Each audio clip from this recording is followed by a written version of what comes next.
Friends, welcome to my YouTube channel excellence study point.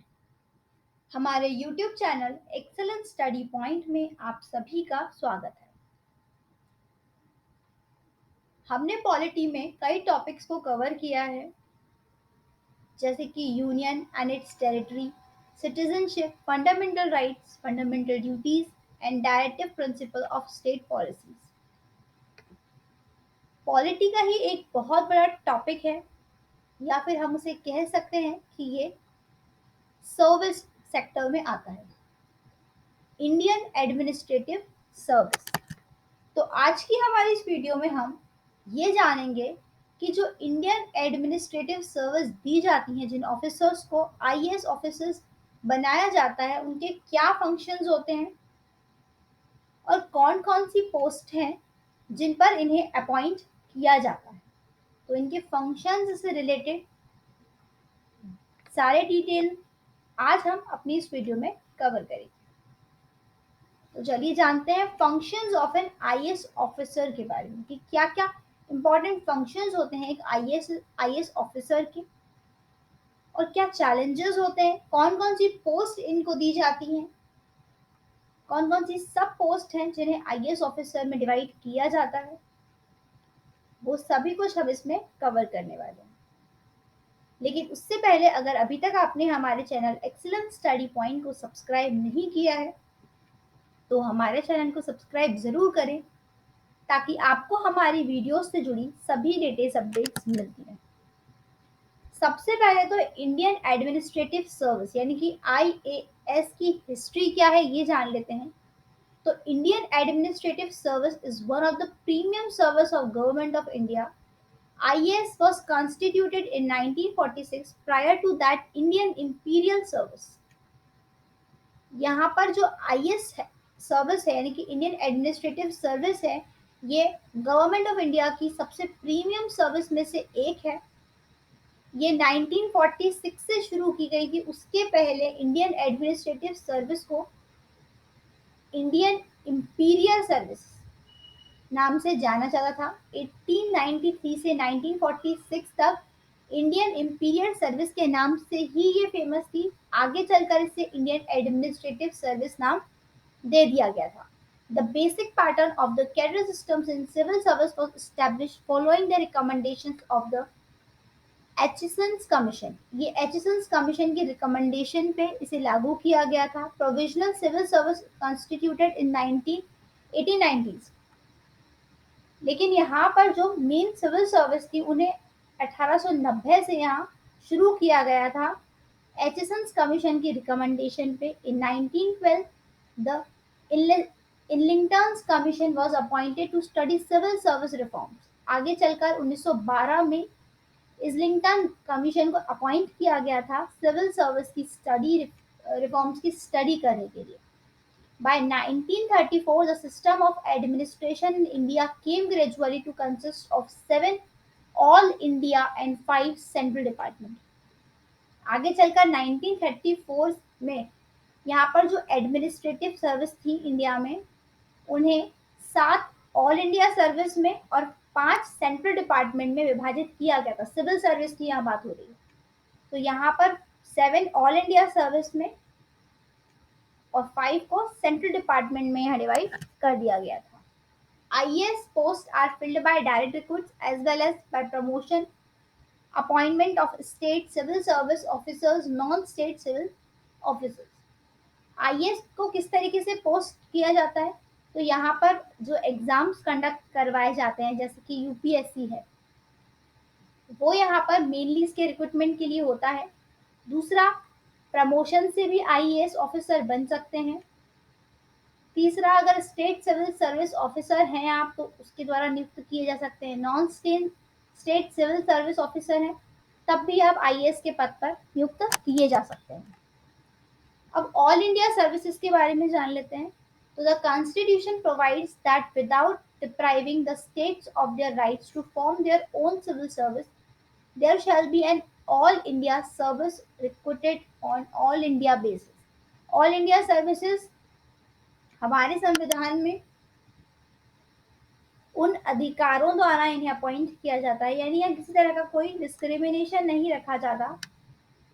लोगों को यहाँ सिविल सर्विस में अपॉइंट किया जाता है, रिक्रूट किया जाता है उनकी कॉमन क्वालिफिकेशन के बेस पर, with uniform scale of pay, and the members of which alone could be appointed to these strategic posts throughout the union. No wonder that Sardar Vallabh Patel, one of the eminent leaders of the freedom struggle, referred to the ICS as the steel frame of the country. जो सरदार Vallabhbhai Patel थे वो एक eminent ruler तो थे ही हमारे freedom struggle में, लेकिन वो ICS steel frame of the country भी कहे जाते हैं, Sardar Vallabhbhai Patel. The civil service therefore represent the essential spirit of our nation unity and diversity। जो सिविल सर्विस है वो हमारे देश की एकता और अखंडता को बताती है। यूनिटी एंड डाइवर्सिटी, हमारे नेशन में यूनिटी एंड डाइवर्सिटी है ये दिखाती है, क्योंकि अनेकता में भी यहाँ एकता है। सिविल सर्विस सभी के लिए ओपन टू ऑल रहती है, यानी कि कोई भी एग्जाम दे सकता है, या किसी तरह का कोई डिस्क्रिमिनेशन ऑल इंडिया सर्विसेज में नहीं होता। अब हमारा जो मेन टॉपिक है कि फंक्शंस क्या होते हैं एक आईएएस ऑफिसर के, वो जान लेते हैं। IAS officer is responsible for maintenance of law and order, revenue administration and general administration in the area under him. यानी कि एक आईएएस ऑफिसर की रिस्पॉन्सिबिलिटीज होती हैं कि वो लॉ और ऑर्डर को मेंटेन करे, रेवेन्यू एडमिनिस्ट्रेशन और जनरल एडमिनिस्ट्रेशन को मेंटेन करे जिस भी एरिया में वो अपॉइंट है, या फिर जो भी एरिया उसके अंडर में आता है। इसके अलावा रेवेन्यू कलेक्शन, रेवेन्यू मैटर्स को लेकर अपना ओपिनियन वहाँ पर रखना, लॉ और ऑर्डर को मेंटेन करना, एग्जीक्यूटिव मजिस्ट्रेट की तरह भी वो फंक्शन, उसका फंक्शन एक एग्जीक्यूटिव मजिस्ट्रेट की तरह भी होता है। Function as chief development officer and district development commissioner की तरह भी वो वर्क कर सकता है। Supervision of implementation of policies of state government and central government, ये भी उसी का कार्य है। To travel place to oversee implementation of policy, यानी कि पॉलिसीज को इम्प्लीमेंट कराना, ये भी एक आईएएस ऑफिसर का ही वर्क है। Supervision of expenditures of public funds as per norms of financial priority, यहाँ पर जो एक्सपेंडिचर होती है पब्लिक फंड्स की उसे भी सुपरवाइज करना। In the process of policy formation and decision making, IAS officer at various levels like joint secretary, deputy secretary etcetera. तो यहाँ पर as a deputy secretary, as a joint secretary एक IAS officer को work करना होता है। Decision making भी उन्हीं के हाथ में होता है। उसके बाद पॉलिसी फॉर्मुलेशन करते हैं वो। To handle the daily affairs of the government, government के डेली अफेयर्स को मेंटेन करना, उन्हें फ्रेम करना, इम्प्लीमेंट करना पॉलिसीज को, उसके लिए कंसल्ट करना मिनिस्टर इंचार्ज से, मिनिस्ट्री से कंसर्न करना, ये सभी एक आईएएस ऑफिसर के वर्क के अंडर ही आता है। अब यहाँ पर ये जान लेते हैं कि जब एक आईएएस ऑफिसर की तरह आपको पोस्टिंग मिलती है तो क्या क्या डेजिग्नेशंस होते हैं। जैसे कि हमने कहा कि अलग अलग डिफरेंट पार्ट्स में डिवाइड किया गया है। तो पहला होता है SDO SDM, joint collector, chief development officer जिसे कहते हैं। तो पहली पोस्ट ये होती है। दूसरी डिस्ट्रिक्ट मजिस्ट्रेट, जैसे कि हमने कहा कि एज अ डिस्ट्रिक्ट मजिस्ट्रेट भी आईएएस ऑफिसर वर्क करता है। District collector, deputy commissioner. Third होती है डिविजनल कमिश्नर। फोर्थ होती है member board of revenue, and fifth होती है चेयरमैन बोर्ड ऑफ रेवेन्यू। तो इस तरह की 5 अलग अलग तरह की पोस्ट है। वो जिस तरीके से आपकी कैपेसिटी है, आपकी कैपेबिलिटी है, या फिर आपके मार्क्स ऑब्टेन किए हैं एग्जाम में, उस तरीके से वो आपको अपॉइंटमेंट देते हैं।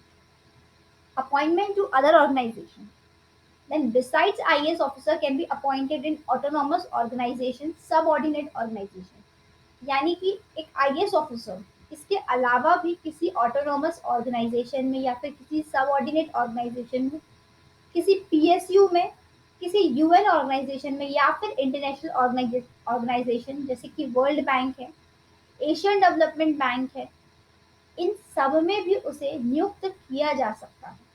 They also serve as personal secretaries to ministers in central government. यहाँ पर वो सेंट्रल गवर्नमेंट में मिनिस्टर्स पर्सनल सेक्रेटरी की तरह भी वर्क कर सकते हैं। There is provision for deputations of IAS officers to private organisation also for a fixed tenure. अगर उन्हें किसी प्राइवेट ऑर्गेनाइजेशन में अपॉइंट किया जाता है तो किसी फिक्स्ड टेन्योर के लिए ही किया जाता है, परमानेंटली वहां पर उन्हें अपॉइंट नहीं किया जाता। Designation during posting in secretariat of state government, central government. अगर उन्हें यहाँ पर स्टेट गवर्नमेंट या सेंट्रल गवर्नमेंट में सेक्रेटरी पोस्ट के लिए अपॉइंट किया जाता है तो क्या क्या डेजिग्नेशन होते हैं वहाँ।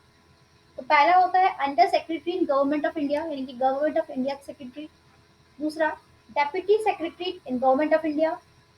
Third, director in government of India. Joint secretary to government of India, secretary in state government, additional secretary to government of India, principal secretary in state government, secretary to government of India या फिर chief secretary, और last होता है cabinet secretary. तो ये क्या है, ये वो अलग अलग, यानी कि जो 7 हमने कहा था कि 7 पार्ट्स में बांटा गया है और वो 5 सिविल सर्विस में बांटा गया है। तो वो जो थी, जो हमने पहले पढ़ी पोस्ट, ये जिसमें SDM, district magistrate, divisional commissioner आता है, यहाँ पर ये 5 अलग अलग सिविल सर्विस में बांटे गए हैं। और सेंट्रल डिपार्टमेंट या सेंट्रल गवर्नमेंट या स्टेट गवर्नमेंट में जो डेजिग्नेशन दिए जाते हैं उन्हें 7 अलग अलग पार्ट्स में बांटा गया। अब क्या क्या रेगुलेशंस होते हैं फॉर गवर्निंग आईएएस।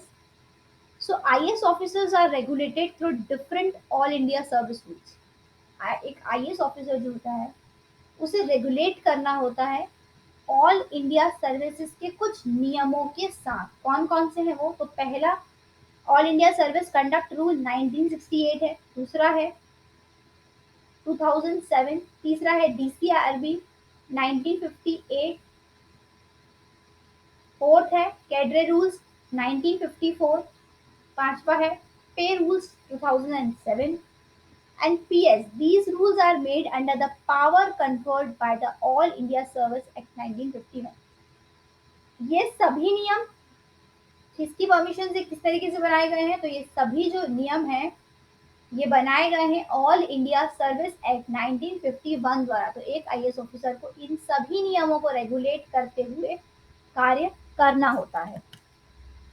तो यहाँ पर हमने छोटा सा डिस्क्रिप्शन जाना है functions of an IAS officer के बारे में कि क्या क्या फंक्शंस होते हैं। इसके अलावा जो ऑल इंडिया सर्विसेज होती हैं उन्हें किस तरीके से डिवाइड किया हुआ है कि 5 पार्ट्स जो है वो सिविल सर्विस में डिवाइड किया हुआ है। इसके अलावा जो 7 पार्ट्स में से डिवाइड किया गया है वो सेंट्रल गवर्नमेंट और स्टेट गवर्नमेंट के डेजिग्नेशन के लिए किया गया है। इसके अलावा जो आईएएस ऑफिसर होता है उसे किस तरीके से यहाँ पर रेगुलेट करना होता है, तो उसे ऑल इंडिया सर्विसेज के सभी रूल्स को फॉलो करते हुए ही यहाँ पर गवर्न करना पड़ता है।